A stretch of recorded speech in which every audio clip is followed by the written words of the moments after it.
You know, I got my first glimpse at authenticity in 1994. I was 32, and I was working in Fairweather. Anybody remember Fairweather stores?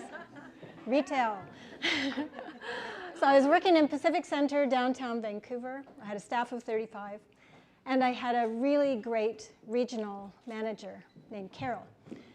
Carol was brilliant. She was very assertive and direct, and she was an amazing merchandiser, and she was very good at what she did. And so I tried to be like Carol so that I would be effective in what I did. And I was not effective in what I did as a manager. And so I started thinking about, you know, how do I want to work with a team, and how do I want to support the members of the team to grow, and how do I want to create connection, and what strategies work for me. And when I did that, sorry, I'm in your way here. When I did that, then I started to see results, and I started to support people more effectively and see the growth in the store. And I'll never forget what my boss, Carol, used to say. She'd say, Tana, 1 week feather duster, and 1 week a peacock, and 1 week a feather duster. So never get too high on your horse about where you're at, right? So 1 week you can do really well, and the next week you're not going to do very well. So, so keep things in perspective.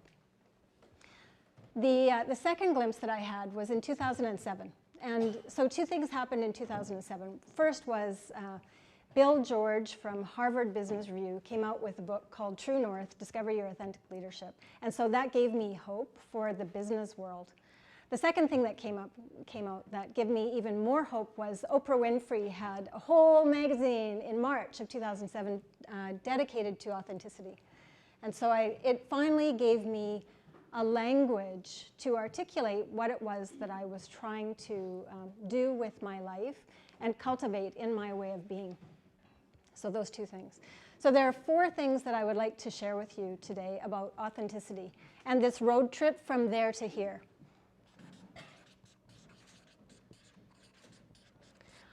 I'm a visual learner. I need to draw you pictures. I hope that's okay. And I'm sorry if you can't see over here. So if you would like to move around so that you can see, you're welcome to. So 4 things. The first is, what is it? What is authenticity? What does that mean? How do we think about that? The second is, when do I start in my life? When is it the right time? The third is how do I be authentic? It sounds so simple and can be one of the most difficult things to do in our lives at times. And then 4 is why? Why is it important for us to be authentic? Why is it important for us to be on this road trip from there to here?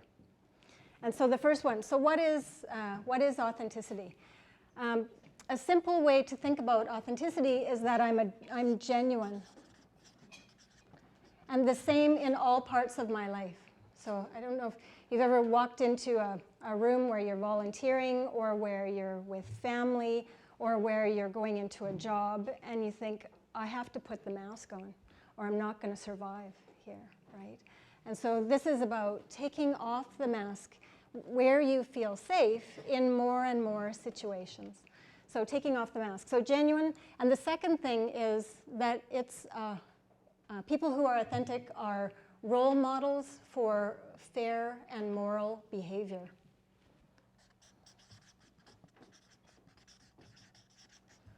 We need more of these people.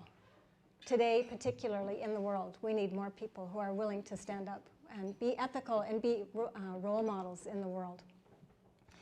So what is it? Genuine, it's fair and moral. And so I'll give you a tool for thinking about this. And the tool is a line, a horizontal line.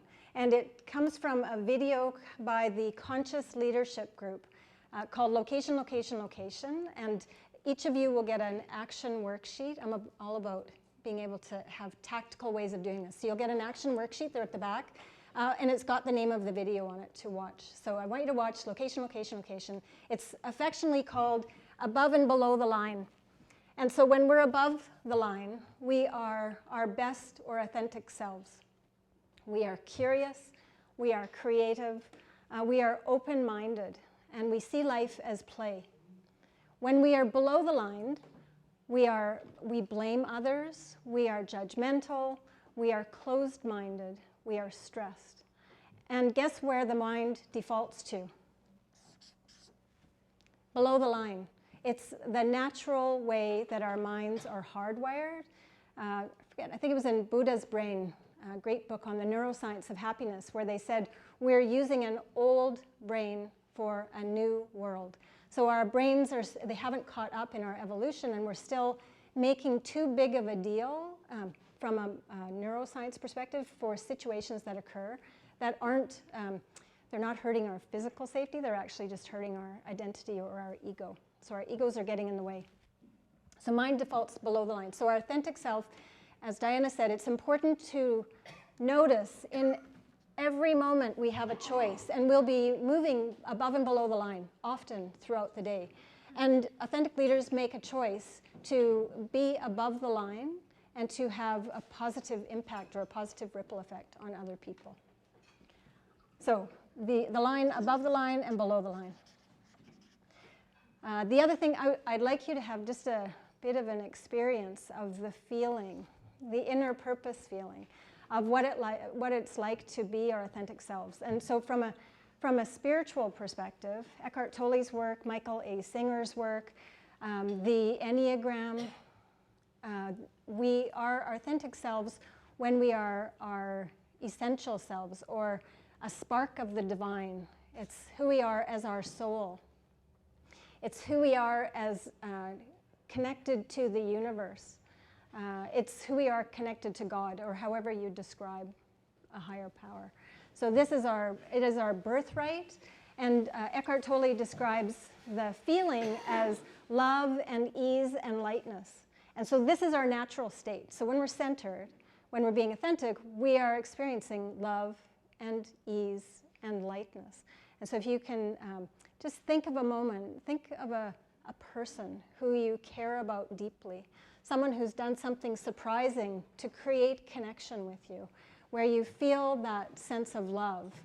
Or think of a beautiful sunset that brings you joy and wonder and that feeling. So you can think about it, or you can actually feel it in the body. So I want you to feel it in the body just for a moment.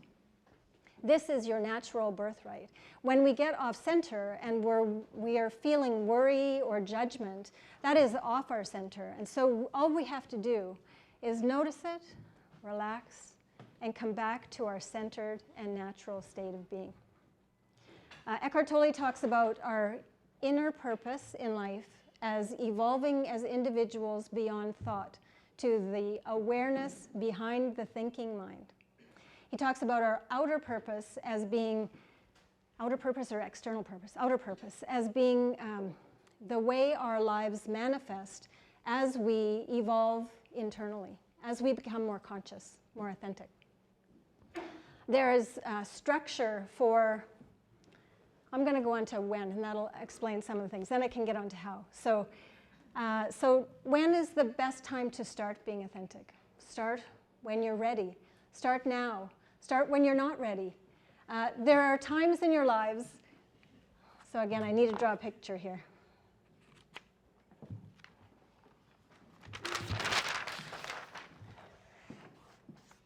So there are times in our lives when we get into a new relationship, a new job, a new volunteer position, and we're in the highs. We're so excited about it. This is going to be great. And then at some point we realize this is really not what I want to be doing. This is not a right fit for me. And so we get into the lows or the doldrums. And so what people do is they just move to the next. They go to the next relationship, they go to the next city. I used to call it pulling a geographical. I'll just move, because that'll fix my life, because it's not working out the way I wanted it to be.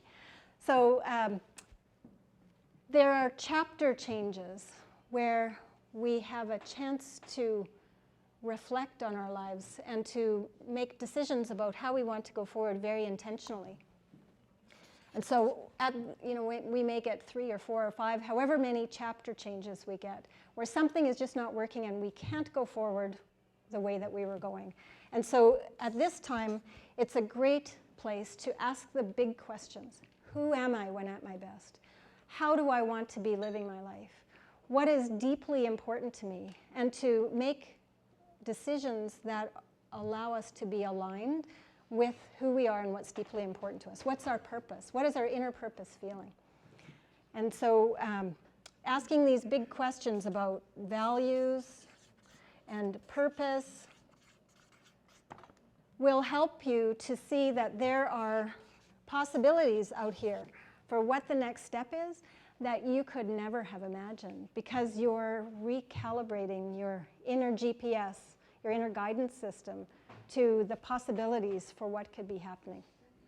And so these are the kinds of, this kind of structure is, and asking these big questions is part of what is required or can be helpful when you're on this authentic road trip from there to here and evolving as a part of your lives.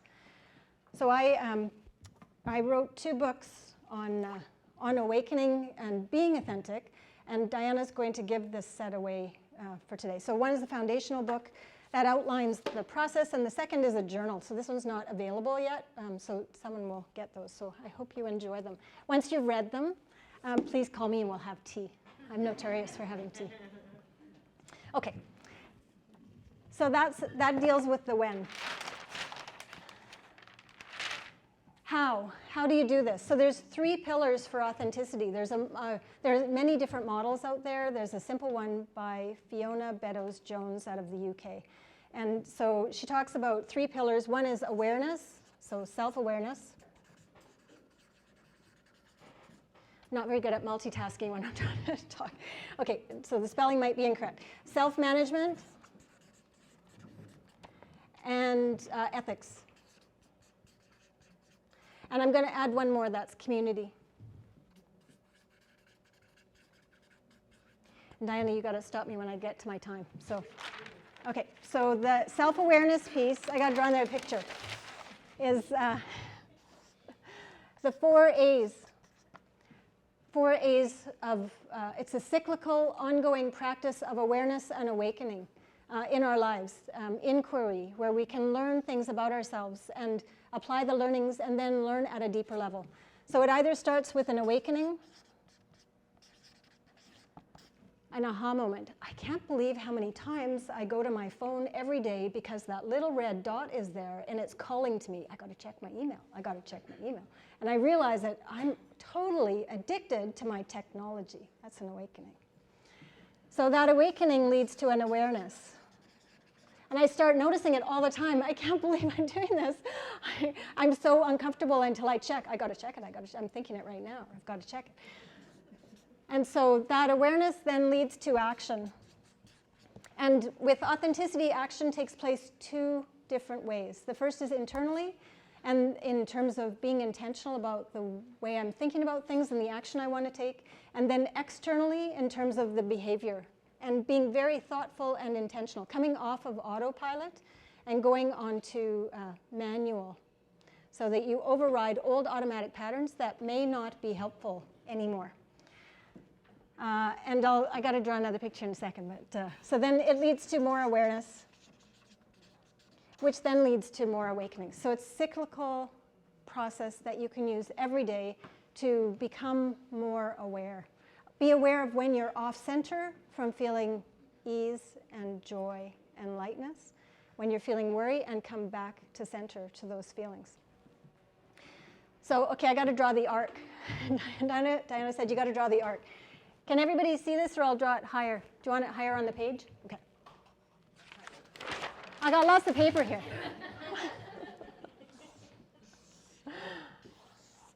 Okay. So this is called the arc of intense energy, and it's what happens in the body when we go into our stress patterns. Emotional Intelligence 101. So we get triggered by something. So there's 2 axes. This is in seconds, and this is the level of discomfort. And this arc is what happens when we go into our stress pattern. So something happens, we get triggered by a situation or a person, and and we start pumping adrenaline and cortisol through the body, and we get stressed in whatever way our pattern shows up. So it's either fight, it's flight, or freeze. There's 3 potential patterns. We may have all of them in different situations. And we get increasingly uncomfortable. And so this goes to the discomfort of having those important conversations. So we, as a society, as culture, as a world, we don't want to feel uncomfortable anymore. We're not used to being okay with discomfort.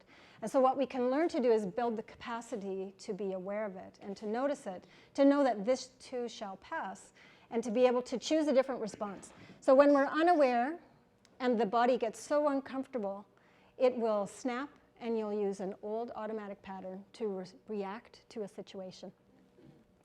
So you're unaware and you use this old pattern. Usually the patterns are developed in childhood and they're not always effective. This is the situation where you think, I really wish I would not have behaved that way. And it's already happened and it's too late for this time. So we can learn to develop a different, more intentional response when we're being authentic. And often it's overriding the ego or the identity to choose a different response. And so the simple thing that we can do in the moment to self-manage, we call it the ABCs. It's not the ABCs of accident prevention or safety. It's the ABCs of self-managing. So it's awareness, deepening your breathing, go back to yoga or mindfulness, calming the central nervous system just for a moment to keep your perspective, and making a different choice, or asking a question, being curious. And so that will distract the amygdala, or the part of the brain that is assessing risk, and will allow you to keep your perspective in the moment to have a more effective and compassionate and empathetic response. Sometimes it means, so being authentic doesn't mean being soft and fluffy.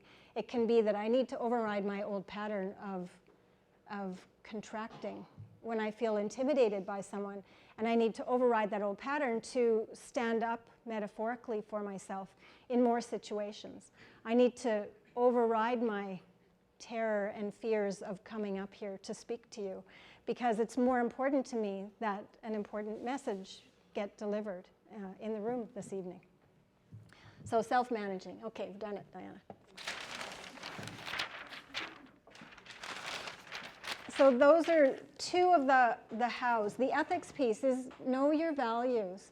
Take the time to articulate your values. If you don't have a way to do that, you can send me a note. I think my name is on the action worksheet, and I'll send you a values worksheet. I'm really good at creating action worksheets, so you can go to action about things. So I'll send you one, and you can work through your values. And those provide a guidepost for being very intentional, particularly in new and challenging situations where you're just not sure how to move forward with them, is check in with your values and what's important to you.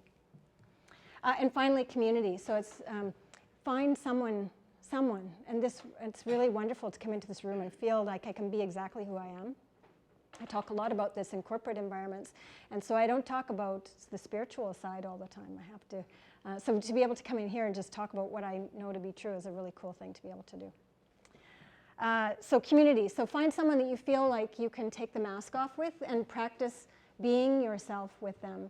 Because the more you practice with someone you feel safe with, the more you'll have capacity in situations where it's higher risk or you feel more stressed and you're not able to be yourself in those situations. Okay, and finally is why. So why is authenticity important? So authenticity is important for a couple of different reasons. The first is ease. Internal ease for yourself more of the time. As you recenter and come back to who you are, as you live your life aligned with who you are, versus trying to be like someone else, like I was doing with my great boss, Carol, at Fairweather. That's the first thing. 2 is you can support others. So as you grow and change, so you have this impact on others. And we have movements like this event and Diana's work around creating connection and supporting humanity to have that ripple effect and to support others to be authentic as well. So there's a great book by David Hawkins, PhD, called Power versus Force. If you haven't read it, it's a great book. Power being life-destroying, and power being life-affirming, and force being life-destroying. And he talks about how one person doing their own work can offset many people who are not aware and who are in the negative and below the line. So as we do our own work and we heal from whatever we have dealt with in our lives, and we support others too, we raise the vibration level in the world and the collective consciousness. So the final reason is, this is my subversive reason, and this is what I'm all about, is my purpose is to support peace in the world through inner peace, one person at a time and one conversation at a time. The world needs some course corrections right now. Really, a lot of them. And each of us can have a ripple effect that we actually can't even imagine. And so together we can do our part to support peace. So thank you. That's really what I wanted to share.